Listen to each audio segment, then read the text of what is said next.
Halo semua, pada video kali ini kami akan memaparkan hasil diskusi kami, yaitu mengomentari salah satu buku ilmu alamiah dasar dengan materi bumi dan alam semesta. A. Latar belakang. Ilmu alamiah dasar pada dasarnya adalah ilmu pengetahuan alam atau dalam bahasa Inggris science atau natural science. Sedangkan dalam bahasa Arab berasal dari kata alima yalamu ilman yang berarti mengerti, memahami benar-benar. Sehingga ilmu alamiah dasar adalah ilmu pengetahuan yang mengkaji gejala dalam alam semesta seluruhnya, sehingga terbentuk konsep dan prinsip. Menurut Abdullah Ali menukil pendapat H.W. Fowler yang mendefinisikannya sebagai ilmu yang sistematis dan dirumuskan, yang berhubungan dengan gejala-gejala kebendaan dan didasarkan terutama atas pengamatan dan induksi.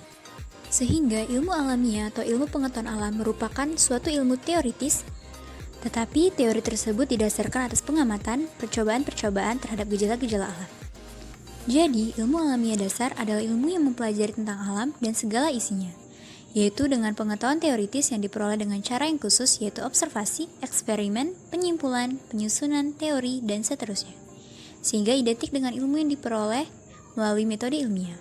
B. Tujuan: mengkritisi satu topik materi pada mata kuliah ilmu alamiah dasar mengenai ruang lingkup ilmu pengetahuan alam yang berkaitan dengan bumi dan alam semesta.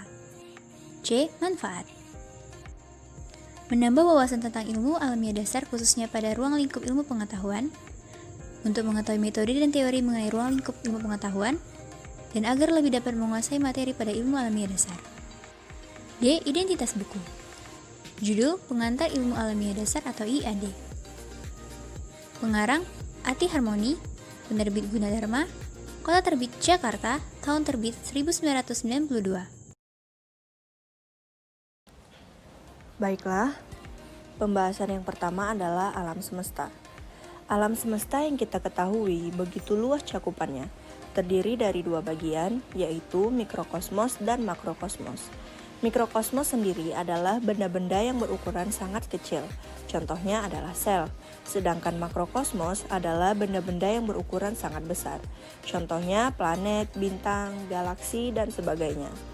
Alam semesta tentunya mempunyai isi yang kita kenal sebagai bintang dan galaksi. Galaksi ada yang bertipe spiral, tidak beraturan, dan berbentuk elips. Terbentuknya alam semesta dinyatakan dalam teori-teori, salah satunya teori yang dikemukakan oleh Fred Hoyle, Hermann Bondi, dan Thomas Kuhn. Mereka menyatakan bahwa alam semesta tidak terhingga besarnya dan tidak terhingga pula tuanya, atau tanpa awal dan akhir. Sehingga disimpulkan bahwa harus ada ledakan atau dentuman yang mendahului adanya pengembangan.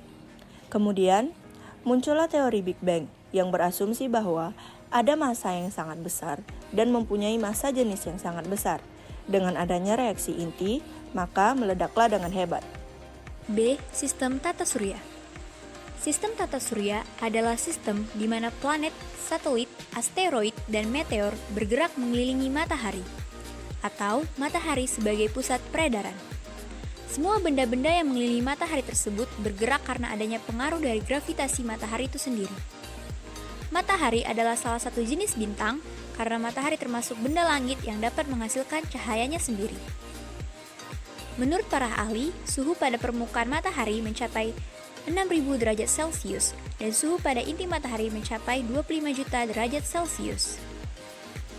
Matahari terdiri dari beberapa bagian, yaitu teras matahari, pabrik tenaga matahari, fotosfer, kromosfer, dan korona. Planet adalah benda langit yang tidak mengeluarkan cahaya sendiri dan bergerak mengelilingi matahari sesuai dengan garis edarnya. Berdasarkan jarak planet dengan matahari, planet dibagi menjadi dua kelompok, yaitu planet dalam dan planet luar. Yang termasuk di dalam jenis planet dalam yaitu Merkurius, Venus, Bumi, dan Mars. Sedangkan yang termasuk dalam planet luar yaitu Jupiter, Saturnus, Uranus, Neptunus, dan Pluto. Asteroid merupakan penyebutan dalam bahasa Yunani untuk planet minor ataupun planet kecil yang berada di antara planet dalam dan planet luar. Komet adalah bintang berekor dalam bahasa Yunani. Walaupun tidak semua komet memiliki ekor, Komet memiliki gaya gravitasi yang sangat lemah. Meteor adalah benda langit yang berukuran kecil dan bergerak seperti planet. Saat meteor memasuki lapisan atmosfer bumi, meteor terlihat seperti garisan cahaya. Cahaya tersebut timbul akibat adanya gesekan antara meteor dengan lapisan udara bumi. Pembahasan yang terakhir adalah bumi. Bumi berupa suatu benda hampir bulat sempurna yang jari-jarinya kurang lebih 6.370 km pada khatulistiwa. Rotasi bumi berlawanan arah dengan jarum jam, bergerak dari arah barat ke timur. Akibat gerakan inilah terjadi pergantian hari, siang dan malam. Bumi terdiri atas beberapa lapisan, yaitu inti bumi, kulit bumi, dan lapisan air.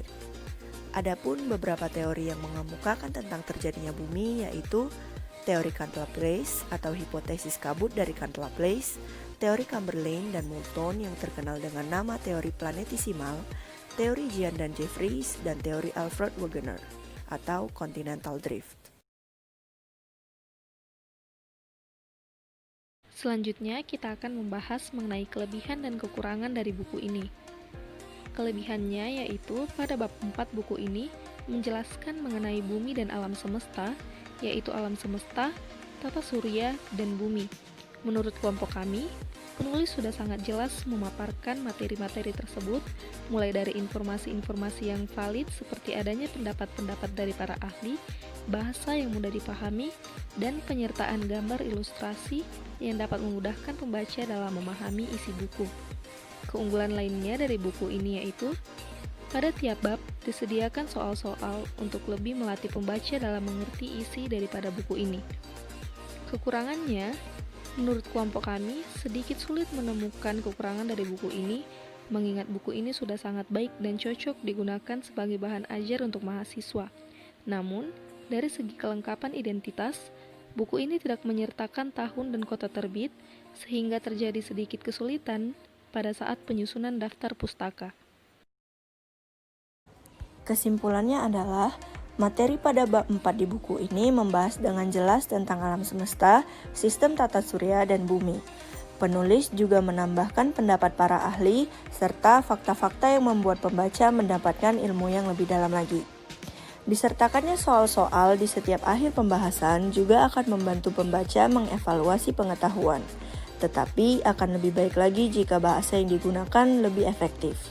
Saran: buku ini sangat jelas memaparkan materi mengenai bumi dan alam semesta, serta sangat baik dan cocok digunakan sebagai bahan ajar untuk mahasiswa.